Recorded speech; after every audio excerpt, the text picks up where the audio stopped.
Hello, my name is Kathy, and today I'll be continuing the music arranging portion of the music theory material.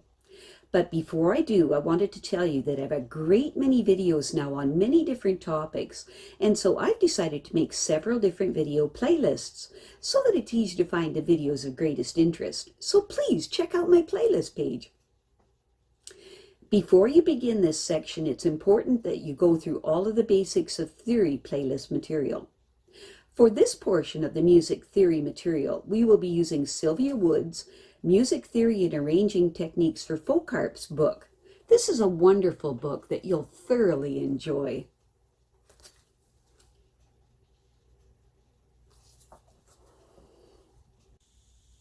Let us continue working with right hand chords now. At the top of page 58 of your book is the melody of Farewell to Tarwathie. Now add chords to the right hand on the first beat of each measure. And here's Farewell to Tarwathie with the right hand chords.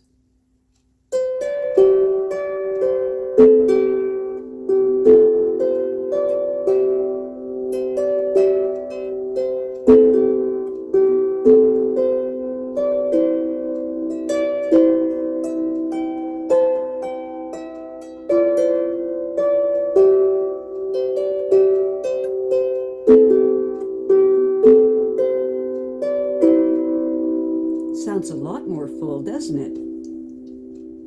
Farewell to Tarwathie has several examples of melody notes that are not in the chord. Look at the second full measure at the top of page 58, which should be a C chord. The melody starts the measure on an A, which is not in the C chord, but then drops down one note to a G, which is in the C chord. There are two ways you could play this chord when you add the chord to the right hand, and this is illustrated in the middle of page 58 of your book. You could play it all, or just the three. In this example, the first chord becomes a C7, and may sound a little dissonant because of the G and A strings strung together, but it still works fine. However, the best chord choice in this instance is the second chord, since the A in the melody will move down to the G in the next beat anyway. So you could play the measure illustrated in the middle of page 58 as follows. See? That same pattern of a C chord with an A note in the melody happens 3 more times in the piece, including one in measure 10, an octave higher. There is another place in Farewell to Tarwathie that has a similar problem. Look at the 11th measure that has an F chord with a D note, which is not in an F chord. So we can treat it in the same way that we treated the early measure, as illustrated at the bottom of page 58 of your book. So here's that part. See? And that works really well. Now try playing Farewell to Tarwathie, adding chords to the right hand, in the right hand on the first beat of each measure. You can still keep any left hand patterns that you used before and add them to this newly expanded right hand. Notice that the melody fingerings will all be different than they were before because of the new chords. And here's Farewell to Tarwathie.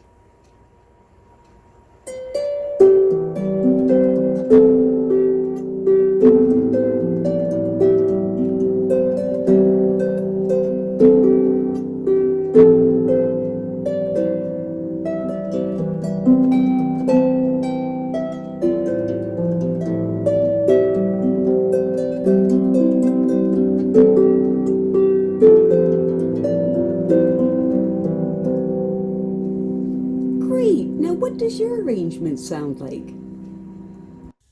Silent Night at the top of page 58 of your book sounds very good with chords in the right hand. Notice that the melody has been moved up an octave to keep it out of the way of the left hand. The chords have been written in for the first line to help you get started. Add chords to the right hand to the rest of the melody. You should be able to keep your same left hand inversions as arrangements that you had used before. And this is Silent Night.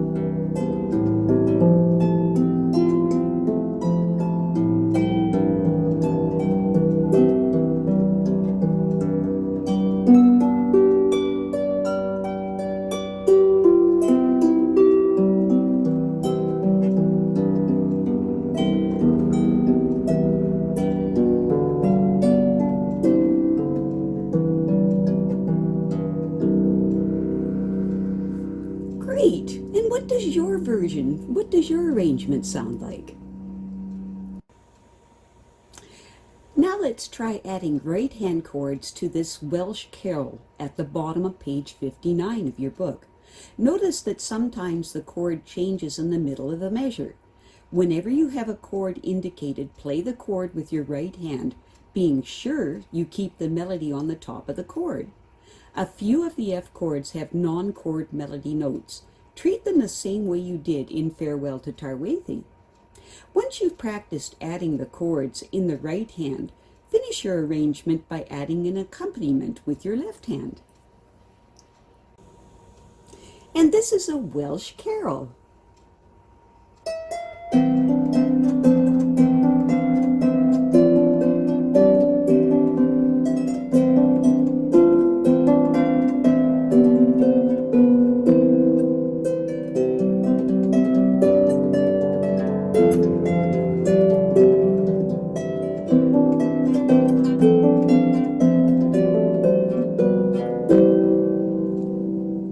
Great, and what does your arrangement sound like?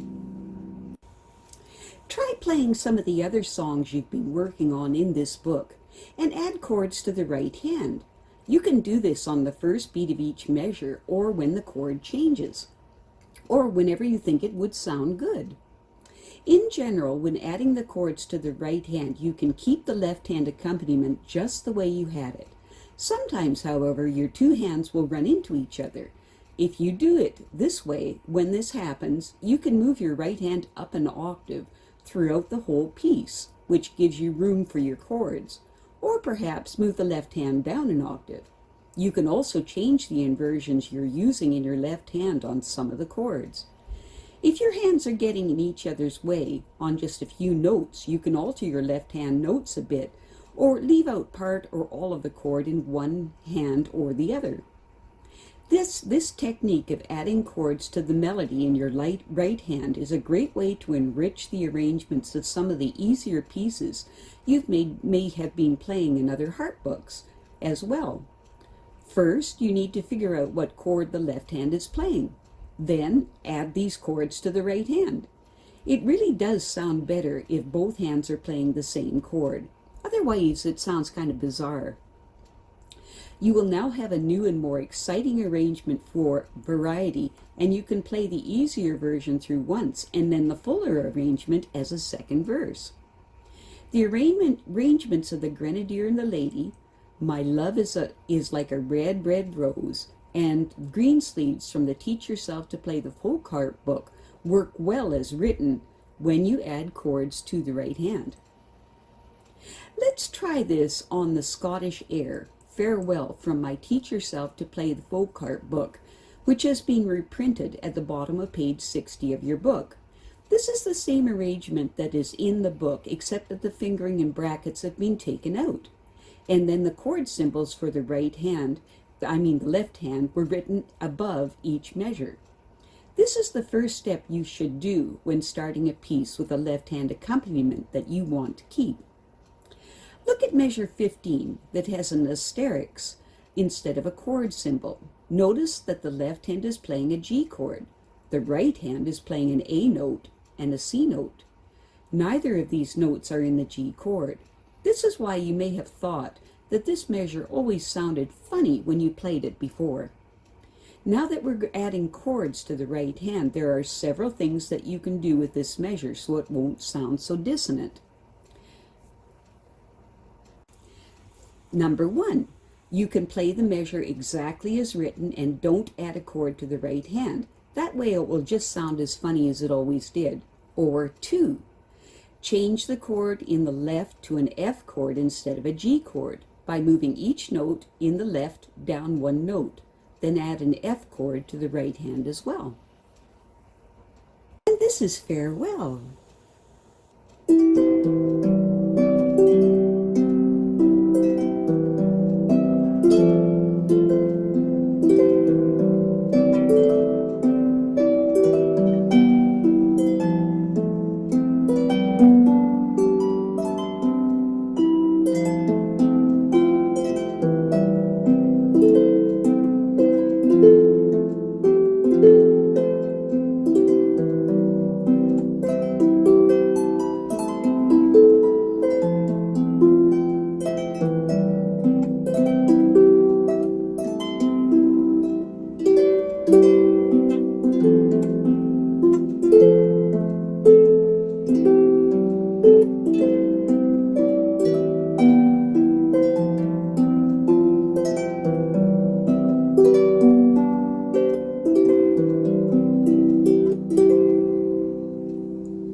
Great! And what does your version sound like? I have a great many videos now on many different topics, and so I've decided to make several different video playlists so that it's easier to find the videos of greatest interest. So please check out my playlist page. Well, that's it for now. To stay up to date with my latest videos, make sure to subscribe to this free YouTube channel by clicking the red subscribe button right below this video. Take care.